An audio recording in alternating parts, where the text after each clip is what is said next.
Royal Rife. In the 1930s, a man named Royal Rife claimed he had found the mortal oscillatory rate for every known pathogen. He didn't use chemicals, he didn't use surgery, he used frequency. By hitting a virus with its own resonant frequency, he watched it shatter like glass. His universal microscope could magnify living organisms at 60,000 times, letting him see living viruses in real time. That was 1932. Modern electron microscopes still kill the specimen to observe it. In 1934, a clinical committee at the University of Southern California brought 16 terminal cancer patients to Rife's clinic in San Diego. These were patients medicine had already given up on.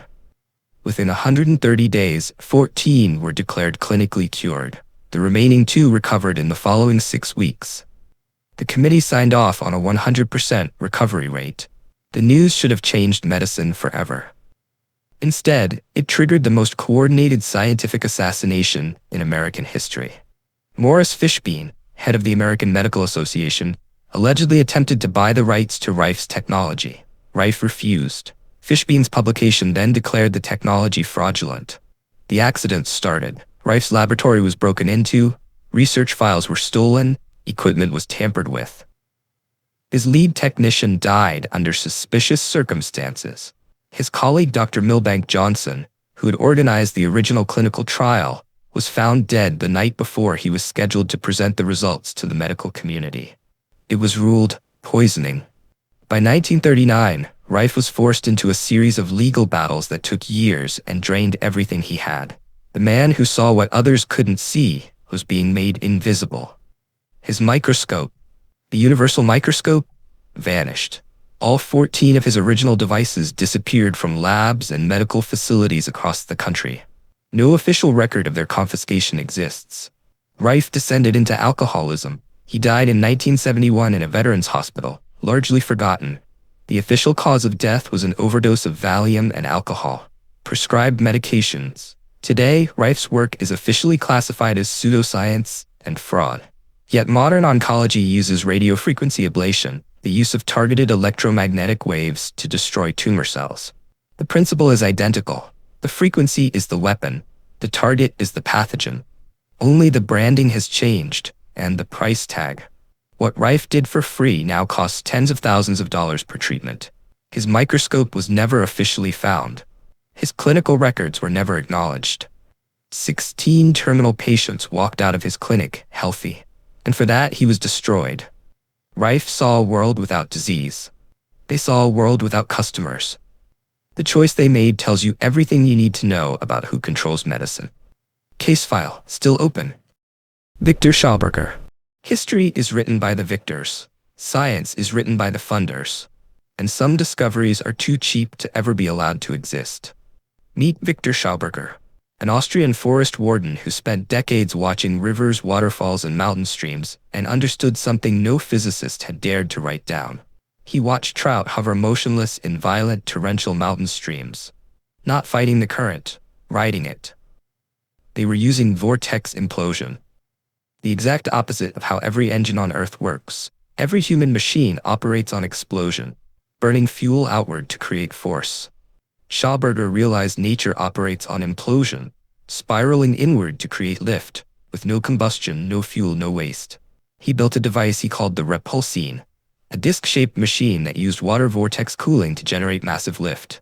Witnesses reported it spinning so fast it glowed, and then simply levitated. In 1940, his work was forcibly requisitioned by the Reich. He was given a choice: design craft for the secret projects, or face the camps. He chose to cooperate, and whatever he built, the records were destroyed. After the war, the Americans came, not to thank him, not to publish his work. They came to acquire his silence. Every notebook, every patent, every prototype, all taken under American military authority. He was brought to the United States in 1958 by a Texas-based company. He spent weeks in meetings. He signed contracts he could barely read, in a language he didn't fully understand. The contracts stripped him of all rights to his work. He could never speak of his discoveries again, never publish, never demonstrate. He had been bought, packaged, and sealed. He returned to Austria on September 20, 1958. He was broken. He told his son, "I need time to myself. I don't feel well." 5 days later, he was dead. Officially, heart failure. He was 73. But his son reported that his father had been a healthy man before the American trip, that something had happened in those meetings that shattered him from the inside. The repulsine prototypes? Gone. His laboratory notebooks were classified by the U.S. Army. They remained classified for over 50 years. Some are still restricted today. Today, modern science calls his work pseudoscience. Yet his vortex theories are quietly embedded in classified hydroelectric engineering, stealth submarine technology, and aerospace cooling systems. The principle Schauberger described, that spiraling water can generate energy without combustion, is the foundation of implosion reactor research quietly funded in Germany, Switzerland, and Japan. If we had listened to the water wizard, we would not be fighting wars over oil. We would not be choking on carbon. We would be drawing clean energy from the very air we breathe. They didn't erase Viktor Schauberger because he was wrong. They erased him because he was right, and right in a direction that made fuel empires worthless. The water still flows, the vortex still turns, the files are still locked. Nikola Tesla.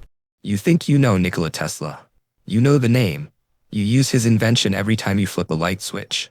But the version of Tesla you were taught is an edited ghost. Cleaned up, stripped down, and safely diffused. The real Tesla didn't just invent AC power. He claimed, in writing with documented experiments, to have developed a system for transmitting unlimited free electricity through the Earth itself, to anyone, anywhere at no cost. He called it the World Wireless System. His Wardenclyffe Tower on Long Island was built to broadcast electrical energy globally, like a radio signal, but for power. No wires, no meters, no bills. JP Morgan was funding the project, and when Morgan discovered that the system could not be metered, that no one could charge money for the electricity it transmitted, he pulled the funding.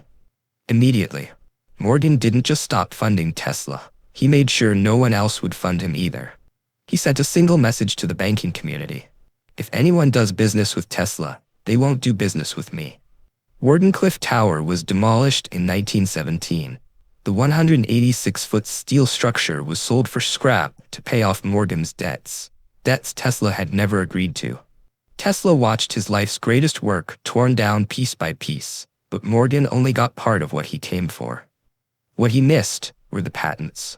So in the 1890s, Guglielmo Marconi, funded by Morgan and Edison, invented the radio. Using 17 of Tesla's patented designs, when Tesla sued, the court sided with Marconi. The Nobel Prize went to Marconi in 1909. Tesla received nothing. History was rewritten in real time. In 1943, the year Tesla died, the United States Supreme Court ruled that Marconi's patents were invalid. That Tesla was the true inventor of radio. But by then, Tesla had died penniless in a New York hotel room. Nobody corrected the textbooks. The morning after his death, FBI agents entered his hotel room at the New Yorker. They removed all of his papers, journals, and research materials before his family could be notified. The materials were handed to the Office of Alien Property, despite Tesla being an American citizen. They were classified and held for decades. When finally released, researchers noted that significant sections appeared to be missing. What was in those papers? Tesla had claimed to have solved directed energy weaponry, the ability to send concentrated beams of energy across hundreds of miles with perfect accuracy. He called it the peace ray. The military called it something else.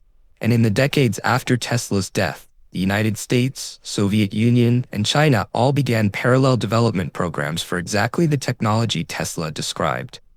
They just never credited him.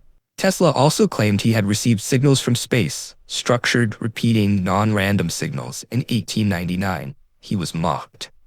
50 years later, pulsars were discovered.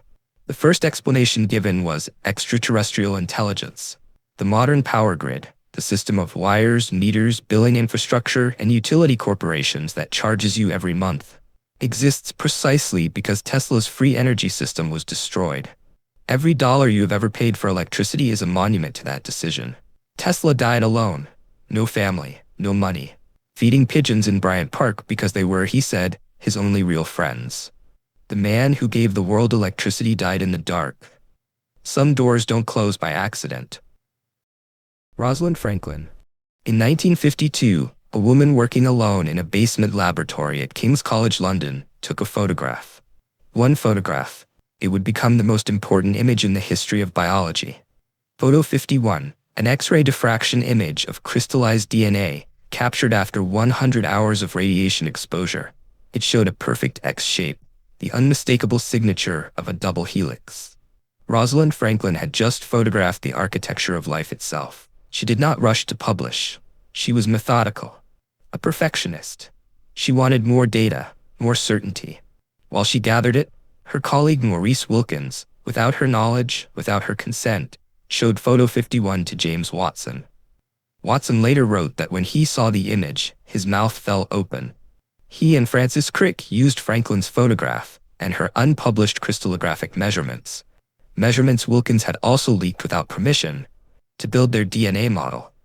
Their paper appeared in Nature in April 1953. It contained one short footnote thanking Franklin and Wilkins for their experimental work. That footnote is the only mention of the woman who made the discovery possible. When Watson received the Nobel Prize in 1962, he gave a speech. Franklin's name did not appear in it. In his 1968 memoir, he described her as aggressive, obstinate, and unable to interpret her own data. Her colleagues called it a calculated lie. Franklin had died in 1958, 4 years before the Nobel was awarded. She was 37. Ovarian cancer, almost certainly caused by years of unprotected X-ray exposure in the lab. The Nobel Committee does not award prizes posthumously. Convenient. King's College was openly hostile to female scientists. Franklin had no key to the faculty lunchroom. She was barred from the senior common room. She worked in isolation by design, not by choice. She moved to Birkbeck College in 1953 and spent the remaining 5 years of her life doing groundbreaking research on the tobacco mosaic virus and polio. She published 17 papers in those 5 years while dying. Her laboratory notebooks, discovered by historians in the 1970s, revealed the full extent of the theft. Her notes from November 1952 contained the correct interpretation of the double helix, before Watson and Crick had even begun their model. Franklin never spoke publicly about the theft. Some speculate she didn't know how completely she had been betrayed. Others believe she knew, and chose her remaining time to do science rather than fight men in suits. The scientific community's rehabilitation of her reputation has been embarrassingly slow. It took in 2023 for a standard UK school curriculum to include her name in the DNA discovery story. Watson has never formally apologized for using Franklin's data. He has, however, sold his Nobel Prize medal, citing a loss of income after being ostracized for his views. The medal Franklin never received sold for $4.1 million. Every genetic therapy, every cancer treatment using DNA modification, every forensic DNA test that has freed an innocent prisoner, every COVID vaccine built on mRNA technology, all of it traces back to Photo 51. Photo 51 belongs to Rosalind Franklin. The discovery belongs to Rosalind Franklin. The Nobel belongs to Rosalind Franklin. The structure of DNA, the fundamental code of all life on Earth, was deciphered by a woman whose name most people still cannot name. She didn't need their recognition to be right. The molecule doesn't care who discovered it. But we should. Because every time we erase the people who do the work, we teach the next generation that the work isn't worth doing. Chien-Shiung Wu. There's a law in physics so fundamental, so assumed, that for over 30 years no one had bothered to test it. The law of parity conservation. It stated that nature is perfectly symmetrical, that physical laws work the same whether viewed in a mirror or not. In 1956, 2 theoretical physicists named Li and Yang suggested this law might not hold in weak nuclear interactions. A brilliant hypothesis. But it was only a hypothesis. The experiment that would prove or disprove it required a genius. They went to Chien-Shiung Wu. Because when you needed something done in nuclear physics with absolute precision, Wu was the only call worth making. Her colleagues called her the First Lady of Physics. She preferred to be called correct. Wu designed an experiment of extraordinary difficulty. She cooled cobalt-60 atoms to 0.01 degrees Kelvin, a fraction above absolute zero. She aligned every atomic spin using powerful magnetic fields. Then she measured where the beta particles flew. If parity held, particles would emit symmetrically in all directions. They did not. They flew preferentially in one direction, consistently, measurably, unmistakably. Parity conservation was broken. One of the most fundamental assumptions in physics was wrong. Wu announced her results in January 1957. The physics world was stunned. Nobel laureate Wolfgang Pauli, who had bet his reputation that parity could not be violated, reportedly said, "I cannot believe God is a weak left-hander." But the data didn't care what Pauli believed. 9 months later, the Nobel Committee announced the 1957 prize in physics. It went to Li and Yang for their theoretical prediction. Chien-Shiung Wu, who designed and executed the experimental proof, received nothing. The Nobel Committee's logic was extraordinary in its cruelty. The theory was the contribution. The experiment was merely confirmation. As if a mathematical idea and the physical proof that it described reality deserved different categories of recognition. Wu was never bitter in public. Privately, colleagues reported she was devastated. She later said, "I wonder whether the tiny atoms and nuclei have any preference for either masculine or feminine treatment." The answer, it seems, was that the Nobel Committee did. Her career after the snub was relentless. She verified Fermi's theory of beta decay with such precision it became the standard. She was elected the first female president of the American Physical Society. She won the Wolf Prize in Physics in 1978, but she never received the Nobel. And when she died in 1997, obituaries described her as someone who should have won it, not someone who had done the work that won it for others. The framing itself is the erasure. The Nobel Committee has since acknowledged it as one of its most regrettable omissions. That acknowledgement came decades after Wu's death, somehow still early enough for the institution to feel absolved. In 2021, the American Physical Society renamed its oldest prize in Wu's honor. In 2022, her hometown in China unveiled a museum dedicated to her work. The recognition came from every direction except the one place that mattered when she was alive. Wu's parity violation experiment is in every advanced physics textbook as one of the most important results of the 20th century. Li and Yang are credited with the discovery. Wu is credited with the confirmation. That distinction is fiction. Consider what she built. An experiment so difficult that her own collaborators were unsure it could be done. She cooled matter to near absolute zero. She aligned atomic spins with magnetic precision. She held the entire apparatus steady long enough to catch nature in the act of being asymmetric. That is not confirmation. That is creation. The universe didn't reveal its asymmetry to Li and Yang.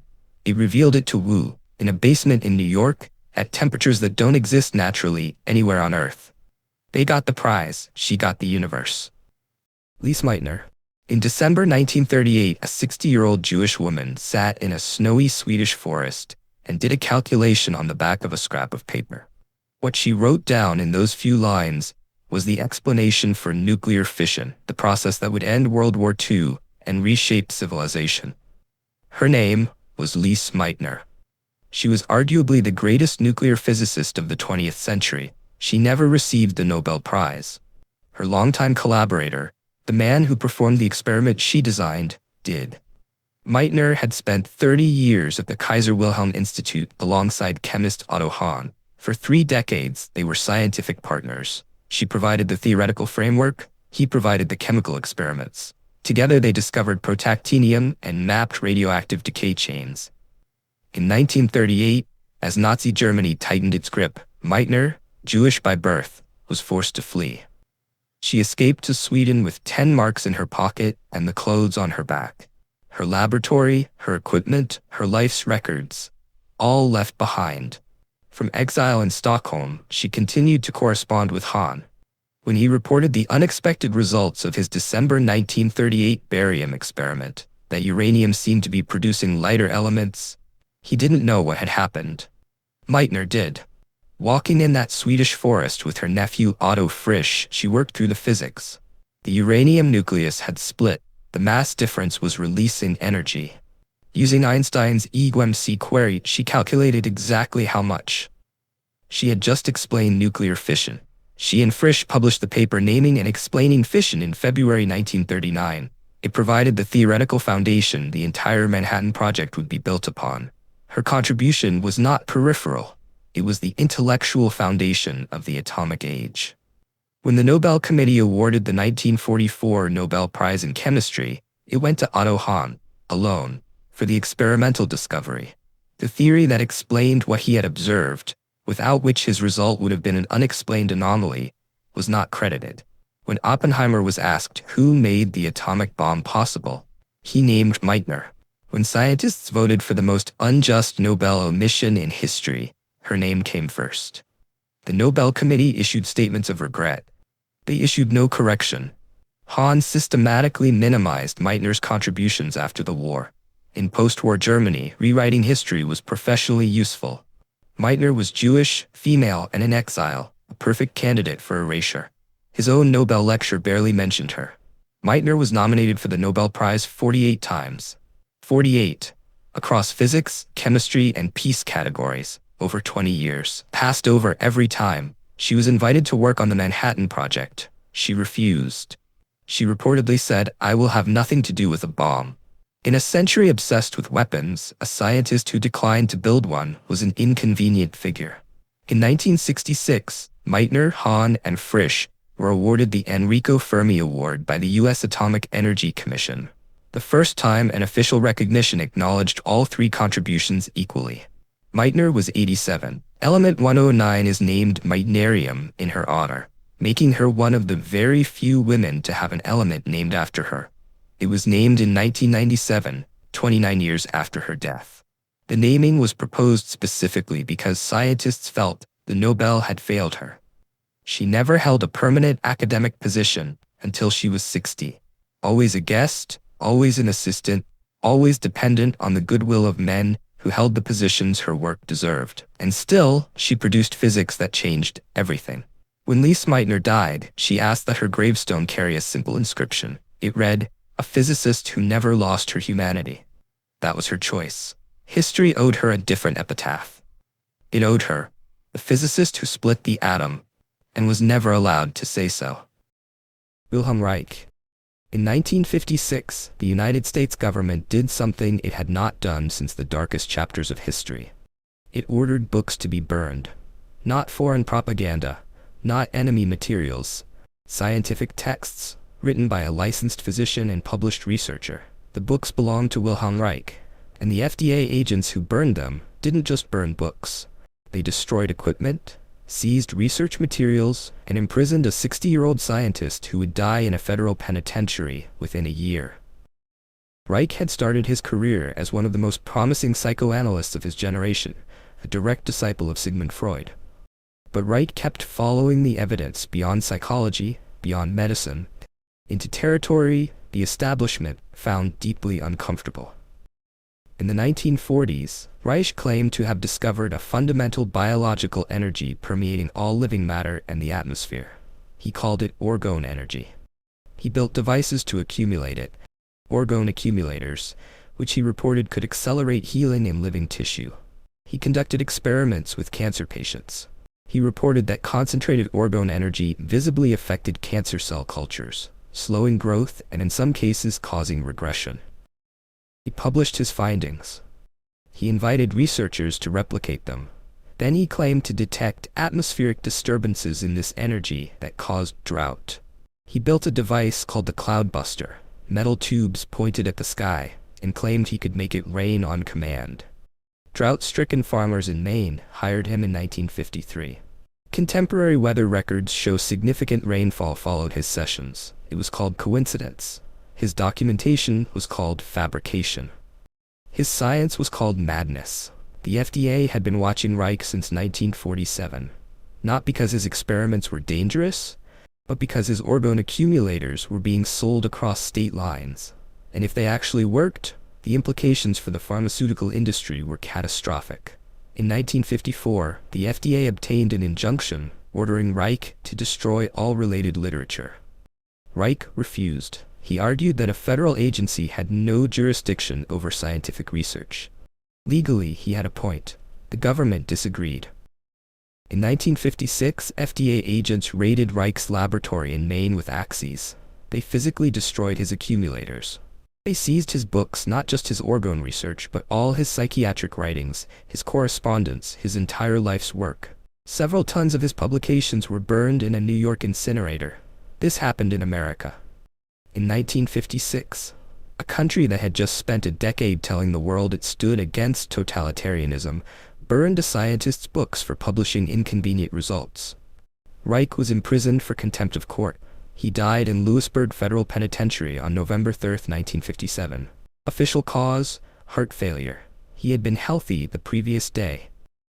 His family was not notified until after his body was found. Documents declassified decades later revealed that Reich had been in contact with the Eisenhower administration about something he called space guns, weapons capable of disrupting airspace he believed was being used by unidentified craft. His final book claimed he had engaged and driven off unidentified aerial craft using his Cloudbuster during 1954 to 1955. This was dismissed as psychotic break. But his weather modification claims had been dismissed the same way, and those had documented results. Today, atmospheric scientists study cloud seeding, the deliberate modification of rainfall through physical and chemical means. It is a multi-billion-dollar industry used by governments worldwide. Wilhelm Reich described the principle and demonstrated results 70 years ago. The books they burned are still available. Surviving copies preserved by students circulate online. His laboratory in Maine is now a museum. The government that burned his work quietly uses the principles he described. In science, death doesn't always end an investigation. Henrietta Lacks. In 1951, a 31-year-old black woman from Baltimore walked into Johns Hopkins Hospital complaining of unusual bleeding. She was diagnosed with aggressive cervical cancer. Her name was Henrietta Lacks. Within 8 months, she would be dead. Within a year, she would become the most important person in the history of modern medicine. Without her knowledge, without her consent, without a single payment to her family, without her name appearing on a scientific paper for over 20 years. When Lacks was admitted for treatment, a sample of her tumor cells was taken. Standard procedure, the doctors told her. What they didn't say was that researcher George Guy had been trying for years to grow human cells in a laboratory. Every sample had died. Hers did not. Henrietta Lacks' cancer cells were immortal. They divided indefinitely, surviving conditions that killed every other human cell sample ever collected. Gay named them HeLa cells, using only her initials as partial concealment, and began distributing them to laboratories around the world. HeLa cells were used to develop the polio vaccine. They were sent into space to test the effects of zero gravity on human tissue. They were used to develop chemotherapy, study viruses, test pharmaceutical safety, and develop the foundational techniques of gene mapping. By the time the 21st century arrived, scientists had grown 20 tons of Henrietta Lacks cells in laboratories around the world. They have been used in over 110,000 published scientific studies. They are the most studied human biological material in history. The commercial value of HeLa cells and the industries built on them is estimated in the billions. Today, a single vial costs between $250 and $2,000 depending on the supplier. They are bought and sold every day. Her family has never seen a dollar of that money. For 25 years, her family didn't even know. When journalist Rebecca Skloot contacted them in 2000, her daughter Deborah broke down in tears. She had spent her entire adult life not knowing what had happened to her mother's cells, only hearing rumors. What the family found was devastating. Researchers had on multiple occasions taken blood from Lacks' children without consent to study their genetics. When family members asked questions, they were told things they didn't understand, given nothing in writing, and shown the door. The racial dimension is unavoidable. Johns Hopkins served the black community of Baltimore because no other hospital would. It was also one of the primary institutions conducting unconsented medical research on black patients, a practice with deep roots in American medicine. The Tuskegee syphilis study was not an anomaly. It was a symptom. Henrietta Lacks' case existed in the same medical culture that withheld treatment from black men to observe how syphilis progressed. The belief that black patients had fewer rights over their own bodies was institutional policy. In 2013, the NIH agreed to require consent for research using HeLa genome data. 2 Lacks family members were placed on the committee reviewing applications to use that data. A partial victory. The cells were still being sold. In 2021, the Lacks family sued Thermo Fisher Scientific, one of the largest HeLa cell suppliers, arguing the company was unjustly enriched by biological material taken without consent. The lawsuit was dismissed in 2023. The statute of limitations, a judge ruled, had expired. Henrietta Lacks' son Lawrence, who had fought hardest for legal recognition, died in 2023. Her daughter Deborah, who had spent her life seeking recognition for her mother, had died in 2009. With them went the last of the people who had actually known her. The polio vaccine exists because of Henrietta Lacks. Gene therapy exists because of Henrietta Lacks. The COVID-19 vaccine, tested on HeLa cells, exists because of Henrietta Lacks. She never signed a consent form. She was never asked. She was simply taken from. When Henrietta Lacks died in October 1951, she was buried in an unmarked grave in Clover, Virginia. Her family couldn't afford a headstone. The woman whose cells have been more medically valuable than those of any human being who ever lived did not have a stone to mark where she lay. They gave her one in 2010. The cells were already 59 years old.